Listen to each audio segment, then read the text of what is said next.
पाकिस्तान ने की थी शुरुआत और भारत ने किया अंत। एक चरवाहे ने दी थी पाकिस्तानी कब्जे की सूचना। MiG-27 व MiG-29 के जरिए भारत ने किया था युद्ध का आगाज। द्वितीय विश्व युद्ध के बाद का सबसे भयावह युद्ध। कारगिल विजय दिवस के उपलक्ष्य पर लाइव टाइम्स टीवी पेश करता है ये खास रिपोर्ट। शायद ये दिन कभी नहीं भुलाया जा सकता। भारतीय सेना ने इसी दिन यानी 26 जुलाई 1999 में कारगिल पर फतह हासिल की थी। द्वितीय विश्व युद्ध के बाद होने वाले भयावह युद्ध में भारतीय सेना ने पाकिस्तानी सेना को 18,000 फीट की ऊंचाई पर नाकों तले चने चबवाए थे। शायद इतना सबको मालूम होगा, और आज इस खास दिन के उपलक्ष्य पर जो हम आपको बताने जा रहे हैं, उन सब चीजों को जानने के बाद आपका सीना फक्र से और भी चौड़ा हो जाएगा। इस पूरी दास्तां को जानने से पहले उन वीर सपूतों के नाम इसे शेयर जरूर कीजिएगा। बात आज से 20-21 साल पहले की है, यानी 3 मई 1999 की, जब एक चरवाहे ने भारतीय सेना को कारगिल में पाकिस्तानी सेना की घुसपैठ और कब्जाने की सूचना दी। सूचना के बाद जब भारतीय सेना की पेट्रोलिंग टीम जानकारी लेने कारगिल पहुंची तो पाकिस्तानी सेना ने उन्हें पकड़ लिया और उनमें से 5 सिपाहियों की निर्दयतापूर्ण तरीके से हत्या भी कर दी। 3 मई से लेकर 26 मई तक भारतीय सेना ने कोई जवाबी कार्यवाही नहीं की। इस बीच 9 मई को पाकिस्तानी सेनाओं द्वारा भारतीय सेना का कारगिल में मौजूद गोला बारूद नष्ट कर दिया गया। धीरे धीरे घुसपैठियों की हिम्मत बढ़ने लगी और 10 मई को उन्हें लद्दाख के प्रवेश द्वार यानी द्रास, कोकसर और मुश्कोह सेक्टर में देखा गया। शायद भारतीय खेमा सही समय का इंतजार कर रहा था और अंत में भारत ने 26 मई को जवाबी कार्रवाई के तौर पर भारतीय सेना को आगे बढ़ने के आदेश दिए। शुरुआत पाकिस्तान ने 3 मई को की और अंत भारत ने 26 जुलाई को करीब 3 महीने बाद किया। इस युद्ध को हर भारतवासी गर्व के साथ हर साल याद करता है। करीब 18,000 फीट की ऊंचाई पर भारतीय सेना ने कारगिल में पाकिस्तानी सेना को मात देकर अपना तिरंगा लहराया था। युद्ध में भारत व पाकिस्तान दोनों तरफ के जवानों की शहादत भी हुई, जिसमें भारत ने करीब 527 सैनिकों को खोया और 1300 से ज्यादा सैनिक घायल भी हुए थे। 26 मई के बाद ऑपरेशन विजय के तहत कार्रवाई शुरू हुई और भारतीय वायुसेना ने पाकिस्तानियों को खदेड़ने के लिए MiG-27 और MiG-29 का इस्तेमाल किया। पाकिस्तान ने जहां जहां कब्जा किया हुआ था वहां वहां भारतीय वायुसेना ने गोले दागे और बमबारी की। MiG-29 से भारतीय वायुसेना ने R-77 मिसाइल्स भी दागी और युद्ध का आगाज कर दिया। इसी आगाज के साथ भारतीय वायुसेना को एक बड़ा झटका भी लगा और 28 मई को पाकिस्तानी सेना द्वारा भारतीय सेना का MiG-17 मार गिराया गया, जिसमें 4 फौजी भी शहीद हो गए।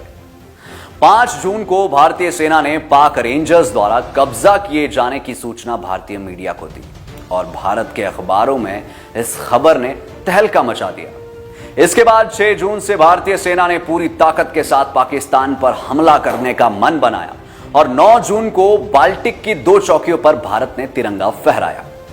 11 जून को भारत ने जनरल परवेज मुशर्रफ व पाकिस्तानी सेना के अध्यक्ष जनरल अजीज खान के बातचीत का ऑडियो रिकॉर्डिंग पूरी दुनिया के सामने जारी किया और बताया कि इस नापाक हरकत में पाक आर्मी का ही हाथ है। धीरे धीरे युद्ध की ज्वाला दोनों देशों में जलने लगी, लेकिन फिर भारतीय सेना ने अपने जज्बे के बूते पीछे मुड़कर नहीं देखा और द्रास सेक्टर में तोलिंग पोस्ट पर 13 जून को भारतीय सेना ने पाकिस्तानी सेना को खदेड़कर तिरंगा फहराया।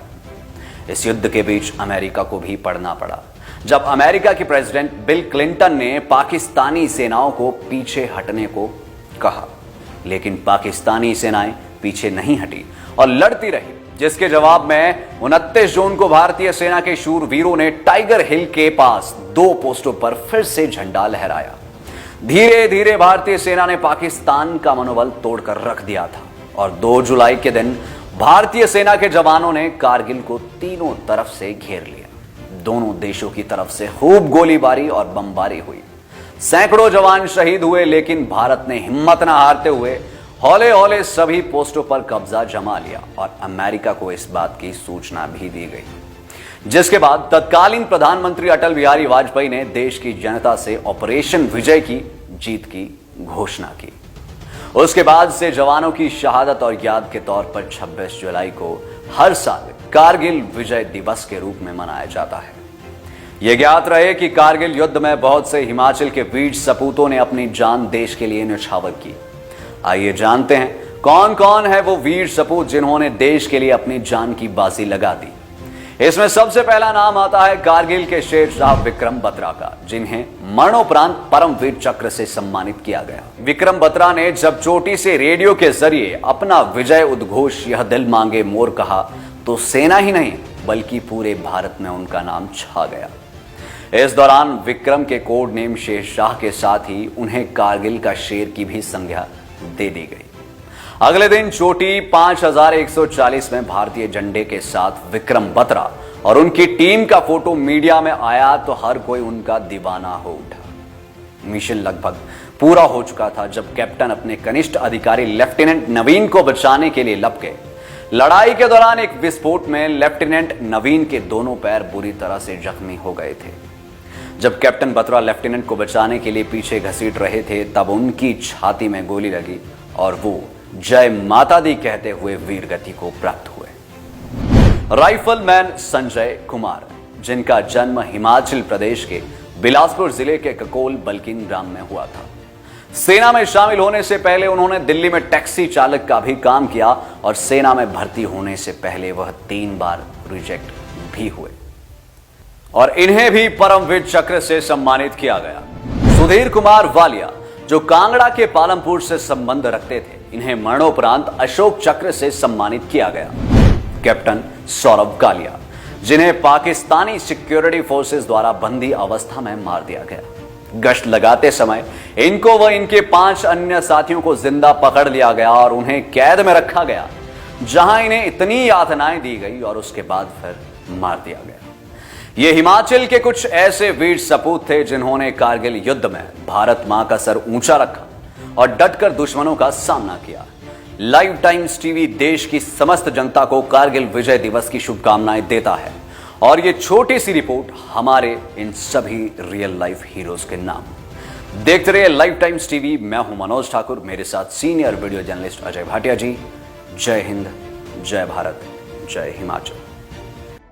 हिमाचल प्रदेश की हर बड़ी खबर और लाइव कवरेज जानने के लिए हमें फेसबुक पर लाइक और फॉलो करें। यूट्यूब पर हमें सब्सक्राइब करना मत भूलिएगा और 24 घंटे समाचार के लिए विजिट करें www.livetimes.tv।